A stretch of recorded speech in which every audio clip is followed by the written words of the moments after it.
Colonel Mishra.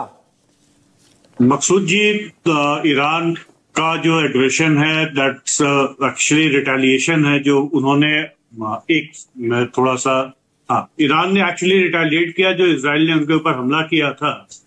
तो यहाँ पे अगर बात देखें और अगर आपको याद हो थोड़े महीने पहले ईरान और इजराइल में आपस में भी एक बार ड्रोन्स का वेव्स चली थी।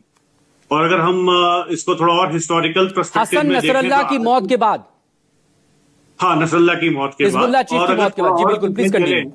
तो थोड़ा और पीछे चले तो जिस समय इजराइल को ईरान में जब ये सत्ता परिवर्तन हुआ और ईरानियन क्रांति के बाद ईरान ने इजराइल को सिरे से ही नकारते हुए कहा कि इजराइल स्टेट को हम मान्यता नहीं देते हैं।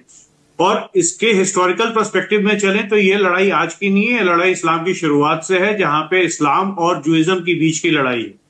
और अगर आप इस ऑपरेशन के नाम को देखें, अगर जिस इजराइल ने इसको जो नाम दिया है ऑपरेशन राइजिंग लॉयन, ये राइजिंग लॉयन बेसिकली बाइबल की एक वर्स है, बाइबल की 23 बुक ऑफ नंबर्स में 23-24 प्रोफेट बालम के नाम के मुंह से ये वर्स दिखाई गई है, जिसमें यह कहा गया है कि ज्यूज एक राइजिंग लॉयन की तरह उठेंगे और सब पे कब्जा करेंगे। तो यहाँ पे लड़ाई इजराइल और ईरान के बीच में सीमा की नहीं है, आपको ये समझना पड़ेगा, दोनों देशों की सीमाएं साथ में नहीं लगती है। यहाँ इजराइल और ईरान का कोई ऐसा बिजनेस राइवलरी नहीं है जहां पे दोनों कंट्रीज एक साथ एक तरीके के बिजनेस को कर रही हैं और उस बिजनेस में एक दूसरे को नीचा दिखाने के लिए लड़ रही है। तो ना ये जमीन का विवाद है, ना ये सीमा का विवाद है, ये विवाद आइडियोलॉजिकल है। और ये आइडियोलॉजिकल विवाद में बिजनेस इंटरेस्ट कहां जनरेट हो रहा है वो आपको अगर देखना है तो आप देखिए प्रेसिडेंट ट्रंप के स्पीचेस में और उनके जो डायरेक्शंस आ रहे हैं कि अगर ईरान अभी भी समझौता नहीं करता है तो चीजें और बिगड़ सकती हैं। तो लड़ाई पूरी की पूरी इकोनॉमिक और आइडियोलॉजिकल है।